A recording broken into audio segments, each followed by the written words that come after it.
Good morning and welcome to our YouTube Live. A live behind the scenes look at the Foxhole Morning Show on 103.9 The Fox, Flint, Michigan, USA. It's hosted by Johnny and Steph.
That could go on forever, I think. Anyway, sucking on a chili dog. That's a bit that's on Facebook in case you guys missed it.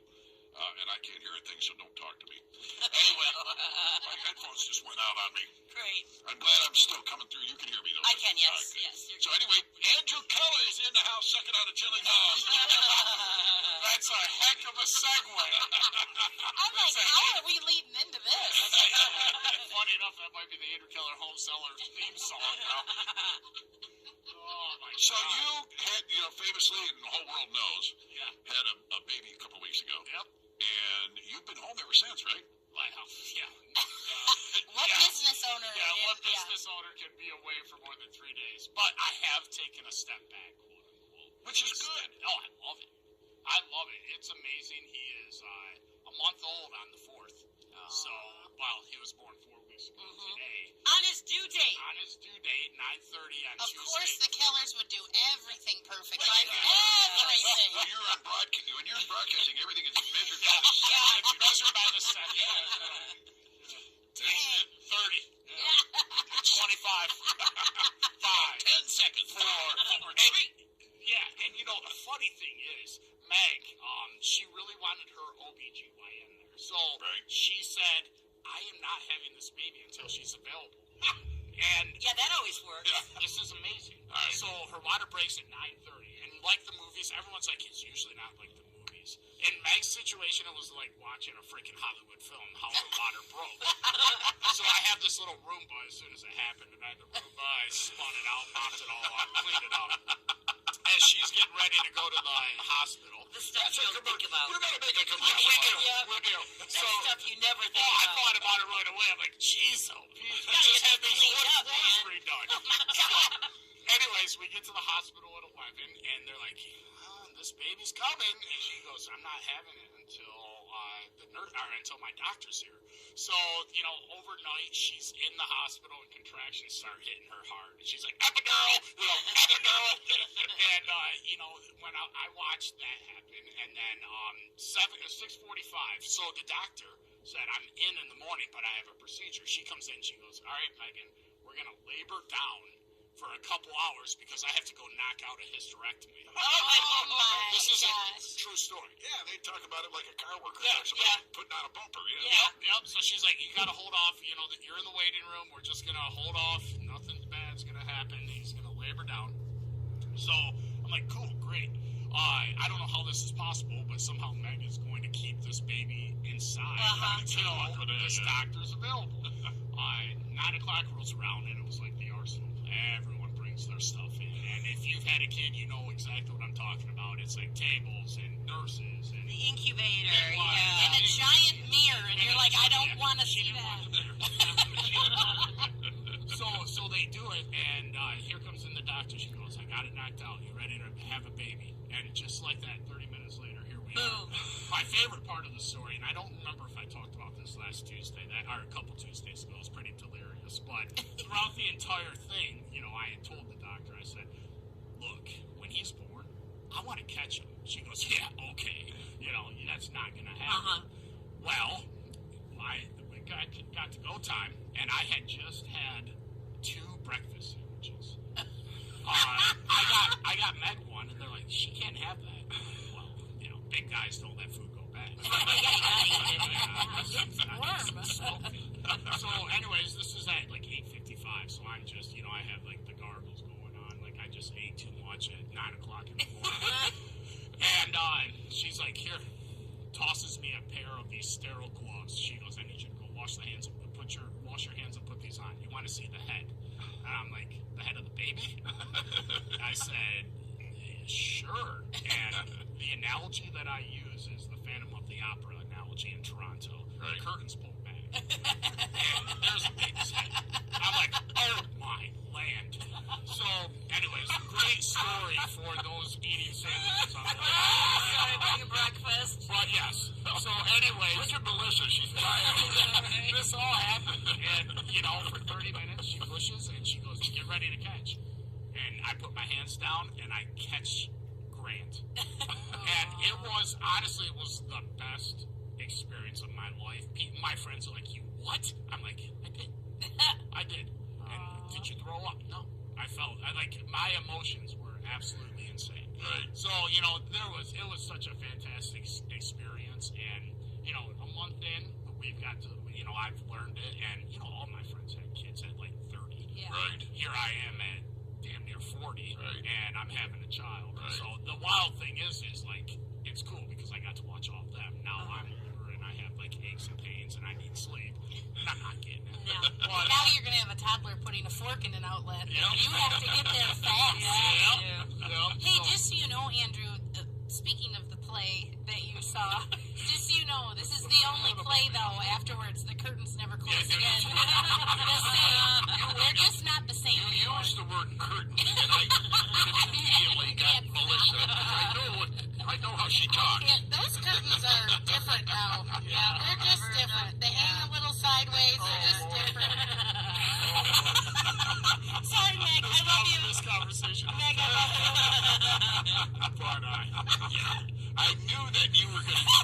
As soon as he said that, I looked at Melissa and I went, can't stop. no. Here it comes. I started. I got more, but I'm going to keep it in there.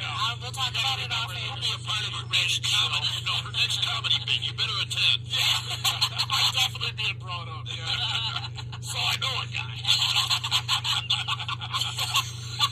Oh, my. I've never seen Phantom of the Opera, but I'm immediately doing that today. You actually need to go to Toronto and watch the start of the show. And you'll know exactly what I'm talking about. By the way, it won't look the way you think it's going to look. Point that out. That is literally, and here's the thing. There's other shows in Toronto you can catch that, by the way. Here's the thing, like this is a serious moment. That is the first thing that came to my mind. I'm like, this is Phantom of the Opera. Like I have a kid on the way, minutes away, and I'm like, this is Phantom of the Opera. I'm like, oh my god, like what is going on? So you got a couple of broadcasters in there having a baby. Were you doing play-by-play? Absolutely. I know you've done that. And let's go back in 3, 2, 1. And now for a commercial break. Doctor, can I interest you in a property? I'm a real estate Buy or sell. My name's Andrew Keller. Speaking, I'm assuming not a whole lot got done at Andrew Keller Home Center for you this week. I'm sure your team is in hard at work. Yeah, actually, it's nice, being a business owner, I say this cautiously because it's worked out well. I have my business partner, Rachel. She's really stepped up. She had a child a couple of years ago, so, Right. Back when that happened, I helped her out. So it's a beautiful partnership. The cool thing is, having Meg at home, I'm 7 minutes away from the house. I can run to work. I can knock out, whatever I need to do. And if she needs me, I go home. God bless you, man. Congratulations. I'm feeling so good for you. You cannot believe, we've known Andrew for a long time. He's always smiling. He's always in a good mood. But this is a different Andrew. All of a sudden, 2 weeks ago, it changed. And it's palpable. Excuse me. You can feel it. Good job, man. And you can see it with the bags underneath my eyes. Getting a little heavier. You don't look like you're not getting sleep. Are you getting up in the middle of the night? Yeah, I am.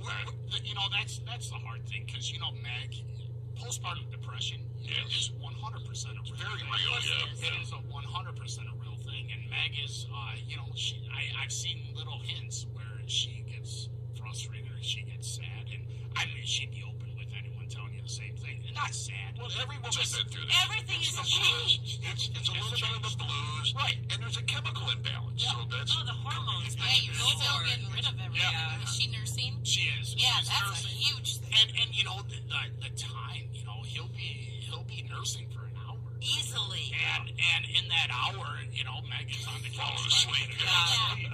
And you know, Like father, like son there, huh? right? That's you know, he came out at like 6 pounds 8 ounces, so Yeah. he was fit. And Yeah. now he eats, you know, 14 hours a day. Yeah. I'm like, you are my kid. You are my kid. We take him to his 2-week checkup. It was actually the Tuesday after we had him our last meeting, and we take him in, and he gained like 1 pound 3 ounces, and the nurses are like, oh wow, he must be eating, and Greg's like, and they're like, we're looking for an ounce a day, and he's exceeding that. I'm like, that's my boy. That's my boy. That's my boy.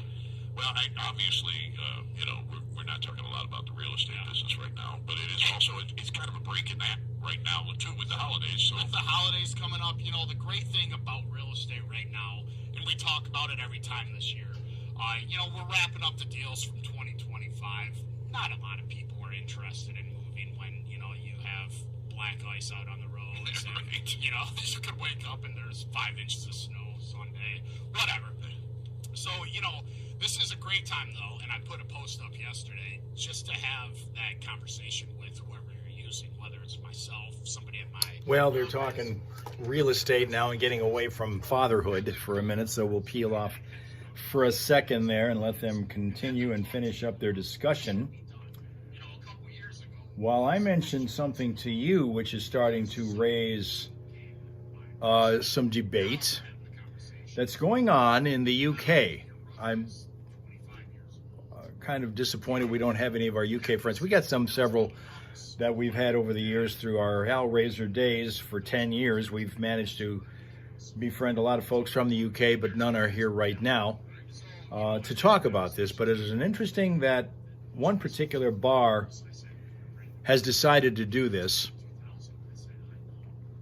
They have banned solo drinkers from entering this business. It's called the Alibi Bar. They've banned solo drinkers from entering the business in order to, what they say is, mitigate risk that the companionless have been known to bring. This has divided the internet over this particular policy. Carl Peters is the owner of Alibi, which is the bar in Altrincham, England, that imposed new customer guidelines to create a safer atmosphere inside this popular bar. Not as popular as the Hal Hole Saloon, but it is a popular bar nonetheless. And the owner says it is not safe. It is our job to maintain the license, make sure everyone is safe, mitigate risk wherever we can. It's pretty straightforward. To me, this is a standard procedure, he said on Instagram. He revealed that he faced fury from the controversial new policy in a video posted to Instagram in early November. He said, I won't apologize for prioritizing people's welfare. Safety when they come to Alibi. This is literally the #1 priority for us, he said in the post. Said a majority of solo customers are usually unflattering to be around, bothering the other guests. So Pathfinder Slyman thinks the answer is just bring an X. Or drink at home. I've often wondered that myself, but other people feel that it is necessary to be able to try to foster some companionship, so they go to places. And in this particular case, the only one I've heard of, there may be others that eventually follow suit. I don't know. But this particular bar will not allow you in if you're a solo. It's kind of like the high occupancy vehicle lane in busy cities. Like we have down in the Detroit area now, that's something that's, California has lived with this thing forever. Those lanes where you have to have a passenger with you. You can't be solo in a car driving in the high occupancy vehicle lane, trying to get somewhere in a hurry if you don't have someone else with you.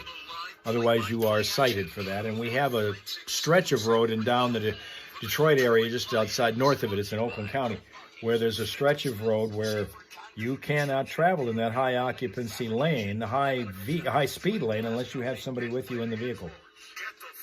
That's kind of what this sounds like to me. You can't go to the bar unless you've got a pal. But they say because of that is because the solo drinkers get obnoxious and they bother the other people. And that creates a problem with safety.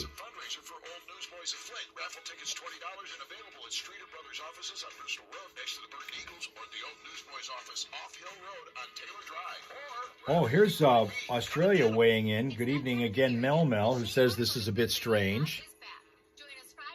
Do you ever find that? Okay, any of you who go to the bar, and I'm not saying you all hang out there all the time, but you've been there. You've had experience inside a drinking establishment. Do you find when you go there that the solos, the ones that are there by themselves, that are just firing down, they don't have anybody to talk to, they're just firing down whatever they fire down. Then they start to become obnoxious to other people because they just want somebody to talk to, they don't have anybody, and they decide to become idiots with the help of the alcohol. Do you find that? Do you find that? Now, she says no. Mel says no. You think it's the groups that are obnoxious, Slime Man? I noticed that the groups get louder, but do they then spill out onto the rest of the crowd in the bar? I mean, I've been with a lot of people that get really loud when they start drinking.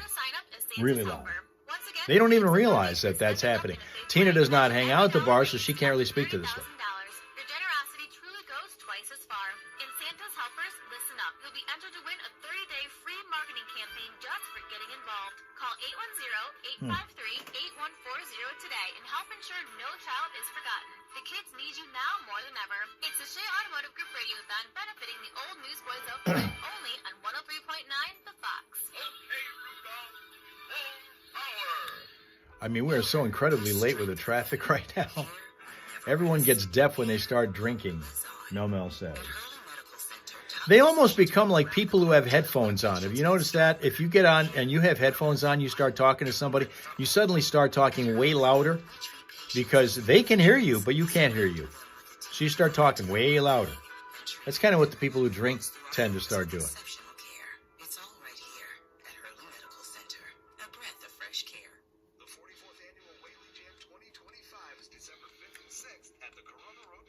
Hanging out in the bars when Linda was in her 20s. Wild child.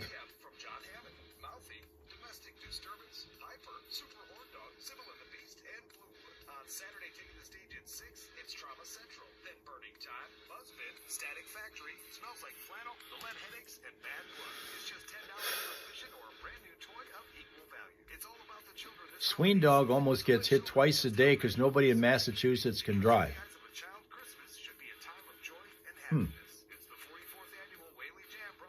Not that wild, you don't think. You don't think. What would other people's perception of you be, though?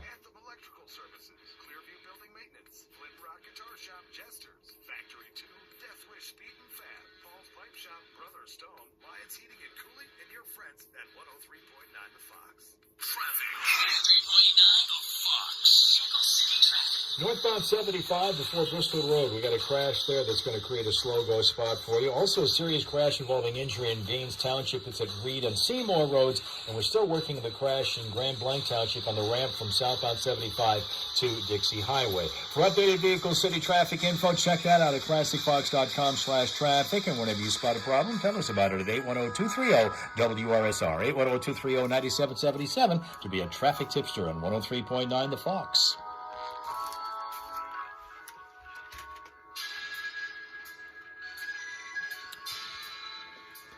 Mel was shy as her 20s, wouldn't talk to anyone, drink or no drink. Wouldn't do it. Linda's brother is the drinker. Okay?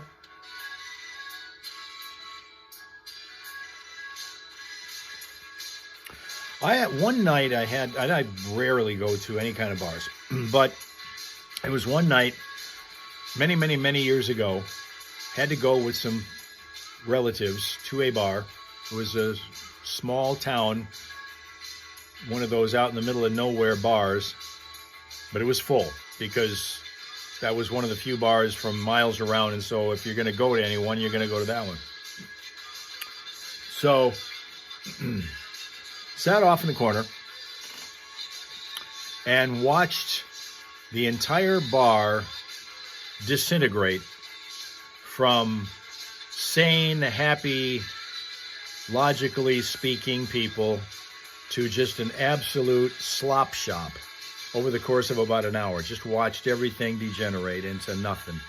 And it was funny, just funny. Tina, you would find at wild parties, like raves, not bars.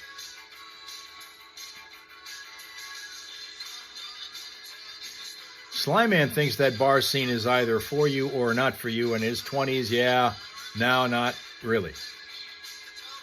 Sween Dog worked in the restaurant and the bar.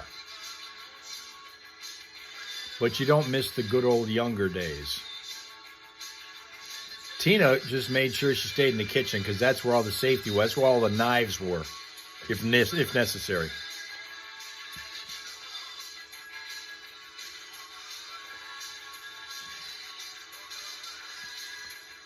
But now Sly Man goes for the food.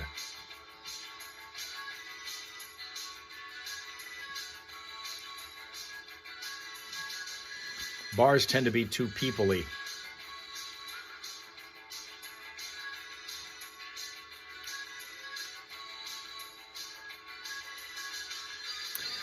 It had been asked a little bit earlier on one of the other live stream stops that we've made this morning about whether we're going to... trying to get used to the fact that I'm using kind of a stopgap method for holding my phone in place here, and it's got a stand at the bottom that might actually kick once in a while accidentally. So that's what happened here. About whether or not we were going to continue to do what we've been doing for years in the past, which is have you guys send me pictures of your Christmas decorations or trees or both, whatever it is that you're using to celebrate the season. And of course, we've been waiting to see what happens when it comes to celebratory cakes.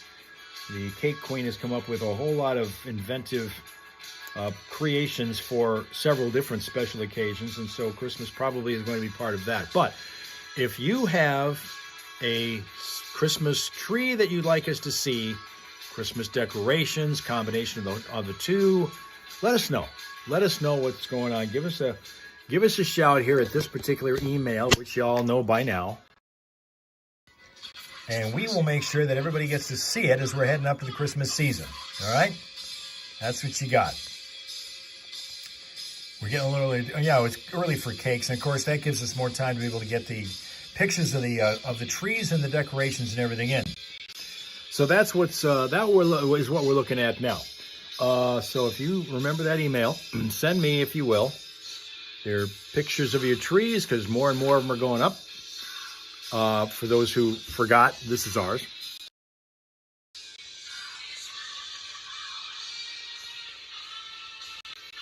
Okay. And for those who forgot, this is our regular live stream schedule. We haven't kept it in the last few days because of stuff. But we continue to say Monday through Friday, when everything is sort of normal, like we hope it will be tomorrow. We will be back again on TikTok from 6:30 to 7. Sashay on over to Facebook from 7 to 7:30. Switch to Twitch from 7:30 to 8. And give the big curtain call on YouTube from 8 to 8:30 right here tomorrow morning. All of that, Monday through Friday, until we get to Christmas. That is the schedule. And we hope you'll help us keep that. And come on and join your friends, the Hal Raisers, again tomorrow. Thank you for your attendance and your attention and being here for as much as you were able to be here today. Come on back tomorrow morning in the Hal Hole, and we'll be here with your friends, the Hal Raisers, all waiting for you, okay? Okay.